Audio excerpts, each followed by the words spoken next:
Hello guys, आप सभी का स्वागत है। और आज अपन पढ़ेंगे एक इम्पोर्टेंट टॉपिक जो कि लगभग एग्जामिनेशन में पूछा ही जाता है, इंट्रावेनस पाइलोग्राफी, यूरोग्राम, आईवीपी, आईवीयू, बहुत सारे नाम हैं इसके। और इम्पोर्टेंट अपना टॉपिक है, ध्यान से आप इसको समझिएगा, एग्ज़ाम में पूछा जा सकता है। ठीक है, तो स्टेप बाय स्टेप अपन पूरा प्रोसीजर पढ़ेंगे और कैसे करा जाता है, किस कंडीशन में करा जाता है, सब चीज़ें बिल्कुल ध्यान से समझेंगे। सो चलिए स्टार्ट करते हैं। बेसिकली अगर इंट्रोडक्शन अपन अपने हिसाब से देखें याद करने के तौर पे, तो ये जो होता है वो KUB के जैसा ही है, किडनी, यूरेटर, ब्लैडर। तीनों को पैथोलॉजी अगर अपने को देखनी है, एबनॉर्मलिटी देखनी है, एनाटॉमी को इवेल्यूएट करना है, तो उस कंडीशन के अंदर ये वाला प्रोसीजर किया जाता है। ठीक है, पढ़ के देखते हैं क्या लिखा हुआ है। यह यूरेनरी सिस्टम का एग्जामिनेशन है जिसमें किडनी, यूरेटर एंड ब्लैडर को इंक्लूड किया जाएगा।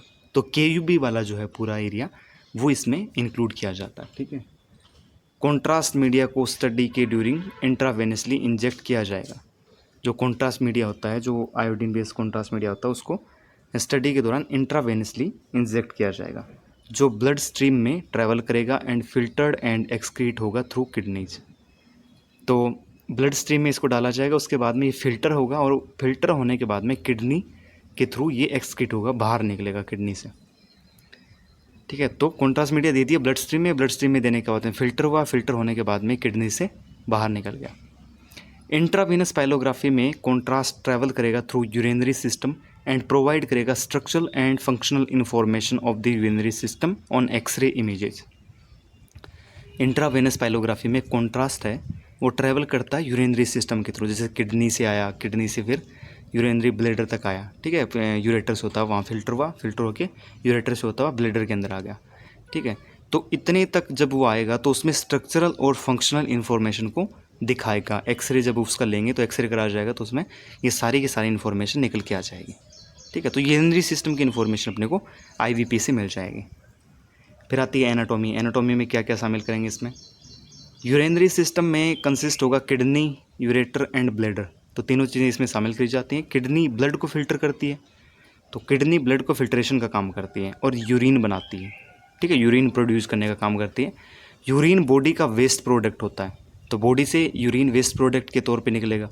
यूरिनरी सिस्टम फ्लूइड वेस्ट को किडनी के थ्रू एक्सक्रीट करेगा।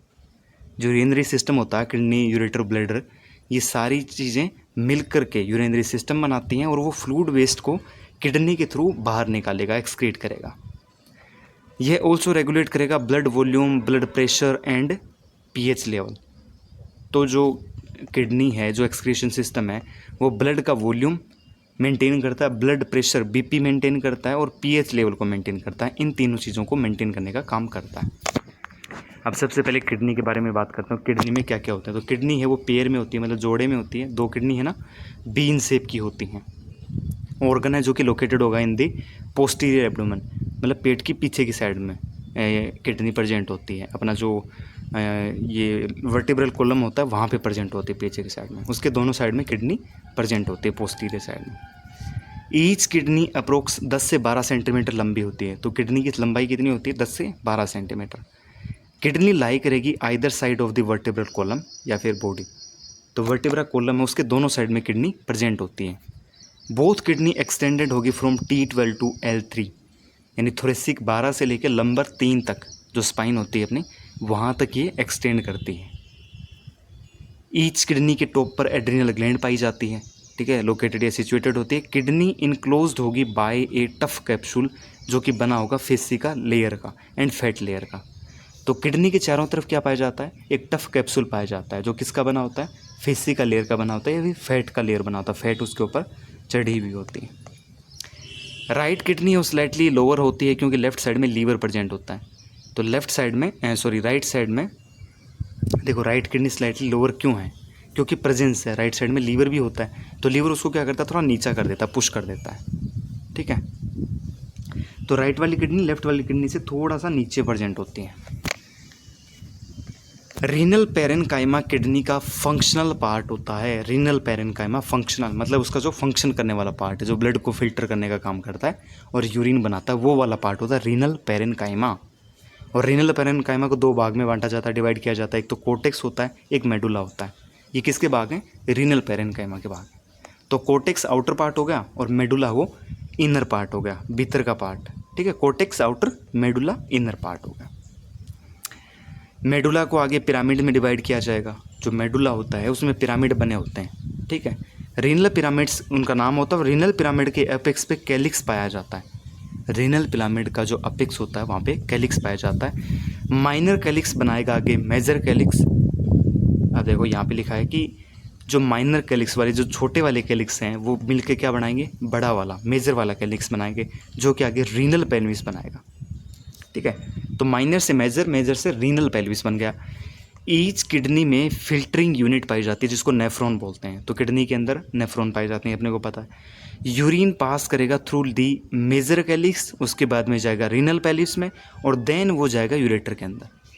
ठीक है, minor calyx, major calyx, renal pelvis, और रीनल पेल्विस के बाद में जाएगा यूरेटर के अंदर, जो आगे उसको ब्लैडर के अंदर ट्रांसपोर्ट करेगा। तो यूरेटर किसके अंदर डालेगा? उसको ब्लैडर के अंदर डालेगा। तो ये किडनी का अपना पूरा एनाटॉमी होगा कि किडनी के अंदर क्या क्या चीज़ होंगी और कैसे उसकी लोकेशन होती है, पूरी चीज़ अपने बताती क्या क्या काम होता है। अब किडनी की ब्लड सप्लाई कैसे होती है उसके बारे में बात करते हैं। रीनल आर्टरी और रीनल वेन एंटर और एग्जिट करती हैं द किडनी में through the renal hilum. Hilum एक ऐसी स्ट्रक्चर होती है जहाँ से ये एंटर और एग्जिट करती हैं। तो रीनल हाइलम और रीनल हाइलम से रीनल आर्टरी और रीनल वेन जाती है। ठीक है, उसके अंदर एंटर करती है। रीनल आर्टरी जो होती है वो ऑक्सीजनेटेड ब्लड ट्रांसफ़र करती है टू द किडनी। मतलब किडनी के अंदर जो ऑक्सीजनेटेड ब्लड होता है वो कौन ट्रांसफ़र करती है? रीनल आर्टरी करती है। ठीक है, फ्रॉम हार्ट से लेके जाती है, और अवोटा जो होती है उससे लेके जाती है।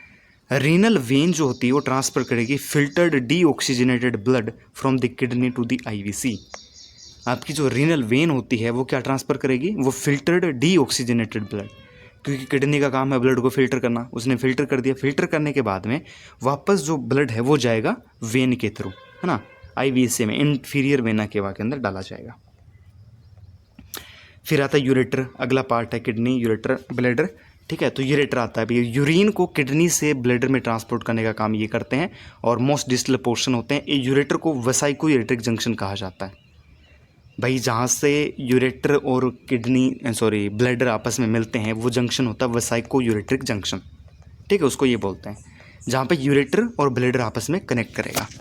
तो वेसाइको यूरेट्रिक जंक्शन आपको याद रखना है। ठीक है, इसमें एक रिफ्लेक्स भी होता है। जब प्रोसीजर करते हैं तो उस रिफ्लेक्स को देखने के लिए किया जाता है। वेसाइको यूरेट्रिक रिफ्लेक्स जो होता है उसको देखने के लिए भी किया जाता है। फिर आता है ब्लैडर। अब ब्लैडर जो होता है वो होलो मस्कुलर सेक होता है, मतलब खोखला मस्कुलर सेक होता है। यूरिन ट्रैवल करेगा from the kidney through the ureter into the bladder. तो यूरेटर से होता हुआ जो यूरिन है वो कहाँ जाएगा? ब्लैडर के अंदर जाएगा। किडनी से यूरेटर, यूरेटर से ब्लैडर में। ठीक है, ब्लैडर है वो क्या काम करेगा? ब्लैडर स्टोर करने का काम करेगा यूरिन को, जो कि एक्सक्रीट होगा थ्रू द यूरेथ्रा। और जो लास्ट में जो यूरिन है वो कहाँ जाएगा? यूरेथ्रा के अंदर जाएगा। ठीक है, तो ये काम करता है आपका जो ब्लैडर है स्टोर करने का काम करता है। अब यहाँ पे आप डायग्राम देख सकते हो इसका। तो यहाँ पे आईवीसी है, इन्फीरियर वेना केवा, एक अओर्टा है। ठीक है, उसके बाद में उसके ऊपर एड्रिनल ग्लैंड है, रीनल आर्टरी है, रीनल वेन है, दोनों जा रही है अंदर। लेफ्ट किडनी बता रही है, ये वाली राइट किडनी है, ये वाली लेफ्ट किडनी है। लेफ्ट यूरेटर, राइट यूरेटर, फिर ओपनिंग ऑफ यूरेटर। यहाँ पे आपके यूरेटर ओपन हो रहा है, यूरिनरी ब्लैडर है। ठीक है, और यहीं पे वेसाइको यूरेट्रिक जंक्शन होता है। उसके बाद में साइड में किडनी का डायग्राम भी दिया हुआ अपने को। तो किडनी में क्या होगा देखो, किडनी के अंदर नेफ्रॉन होते हैं अपने, नेफ्रॉन है, रीनल पेल्विस है, ये वाला पार्ट है ना, रीनल पिरामिड है ये वाले। ठीक है, फिर ये कोर्टेक्स वाला पार्ट है, फिर अंदर थोड़ा मेडुला आ जाता है, रीनल आर्टरी, रीनल वेन है, ये सारी चीज़ें इसके अंदर एंटर कर रही हैं। तो ये किडनी का डायग्राम भी अपने को बनाना पड़ेगा एग्जाम में।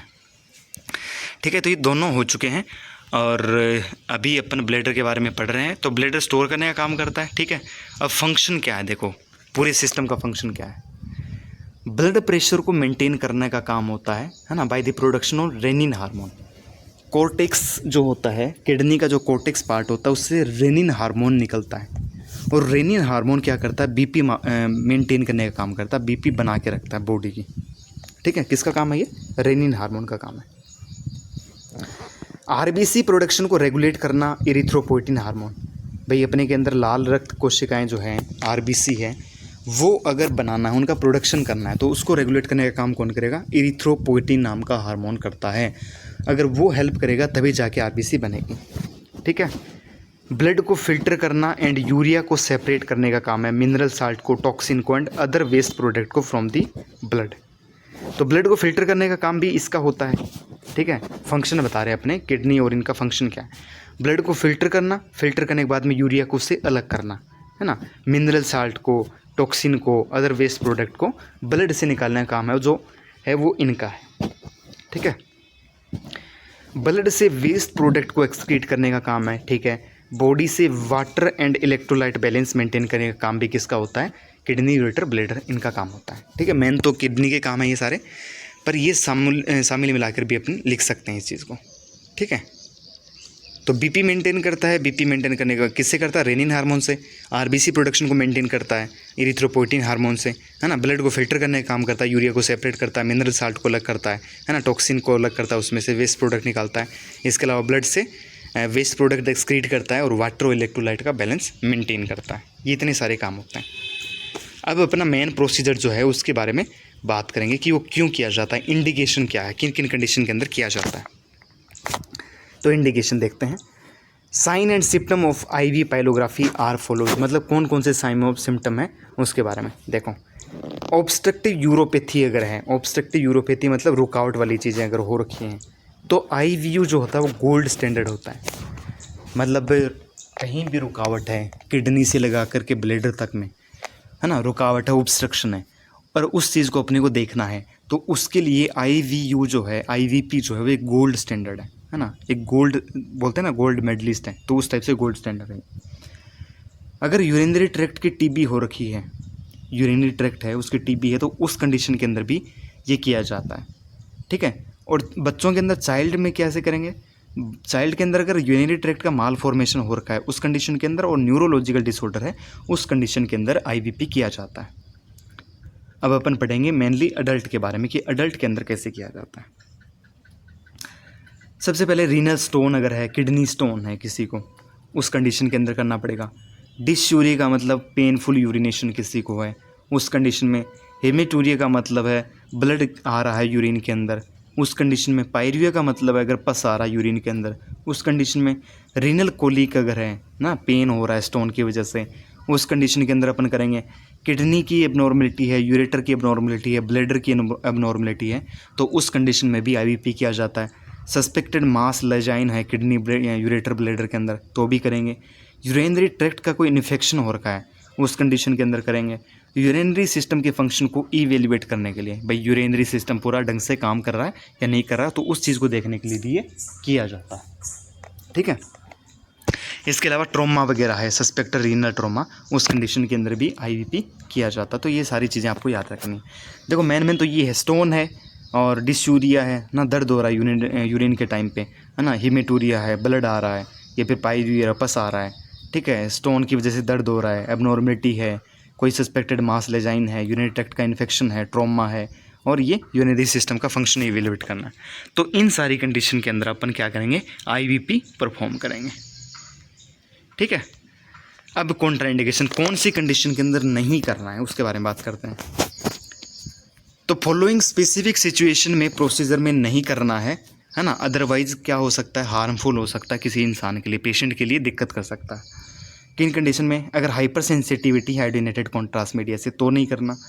कार्डियोपल्मोनरी डिसऑर्डर है, कार्डियोपल्मोनरी मतलब जो हार्ट और जो आपका फेफड़े हैं उससे रिलेटेड कोई डिसऑर्डर अगर है साथ में, तो नहीं करना। सस्पेक्टेड प्रेगनेंसी अगर है किसी को, तो नहीं करना है। रीनल फंक्शन अगर इम्पेयर है, ढंग से काम नहीं कर रही किडनी, तो नहीं करना। अस्थमा है, डायबिटीज़ है, इस कंडीशन के अंदर अपने को क्या नहीं करना है, आईवीपी नहीं करना है, ठीक है। डायबिटीज़ और अस्थमा ये विशेष आ जाते हैं इसमें, क्योंकि अपन ने पहले कहीं भी नहीं देखे थे, तो ठीक है। जहाँ पे अपन आयोडीन वगैरह कॉन्ट्रास्ट मीडिया दे रहे हैं, तो अस्थमा और डायबिटीज़ ये देखनी ज़रूरी है ना, इनका रिव्यू करना ज़रूरी है। बाकी प्रेगनेंसी वगैरह ये कॉमन चीज़ हो जाती हैं। फिर इक्विपमेंट कौन कौन से यूज़ करे जाते हैं उनके बारे में बात करते हैं, कौन कौन से इक्विपमेंट काम में लिए जाते हैं। तो प्रोसीजर के लिए फॉलोइंग इक्विपमेंट रिक्वायर्ड होंगे, कौन कौन से, देखो एक्सरे मशीन चाहिएगी विद स्पोर्ट फिल्म डिवाइस या हाई स्पीड कैसेट चाहिए। इमोबिलाइजेशन बैंड भी, पेशेंट को हिलने से रोकने के लिए इमोबिलाइजेशन बैंड भी लगा सकते हैं। सिरिंजेस तो चाहिए, सिरिंज के लिए कॉन्ट्रास्ट डालने के लिए सिरिंज चाहिए। अब यहाँ पे कॉन्ट्रास्ट मीडिया कौन सा यूज़ करेंगे उसके बारे में बात करते हैं। तो कॉन्ट्रास्ट मीडिया होता है आयोहेक्सोल, ओमिनी पैक बोलते हैं उसको, है ना, वो यूज़ करेंगे, कॉन्ट्रास्ट मीडिया आयोहेक्सोल मोस्टली यूज़ किया जाता है 70%।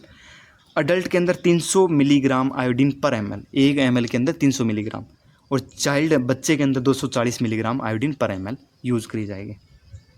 ठीक है, 50 किलो का अगर कोई इंसान है तो 50 ml कॉन्ट्रास्ट मिलाओगे, है ना, 150 ml उसके अंदर सलामी मिलाओगे तो 200 ml हो जाएगा, है ना। चाइल्ड के लिए वेट अगर 7 kg से कम है तो 4 ml पर kg, और 7 किलो से ज़्यादा का बच्चा है तो 3 ml पर kg इसके अंदर कॉन्ट्रास्ट मीडिया देंगे। ये इंपॉर्टेंट है। बच्चे का पूछ लिया जाए तो फिर 7 kg से कम का बच्चा है तो 4 ml देंगे, और 7 kg से ज़्यादा बच्चा है तो 3 ml पर kg देंगे।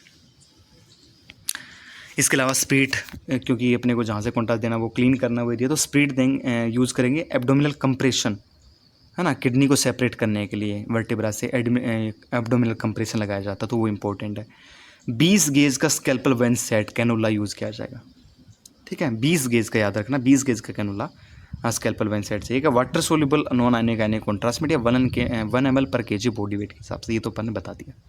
ठीक है, तो इतने सारे इक्विपमेंट आपको याद रखने हैं। कैनुला याद रखना 20 गेज का, एब्डोमिनल कंप्रेशन पैड याद रखना, है ना, इमोबिलाइजेशन पैड याद रख सकते हैं, और कॉन्ट्रास्ट मीडिया याद रखेंगे, बाकी कुछ खास है नहीं।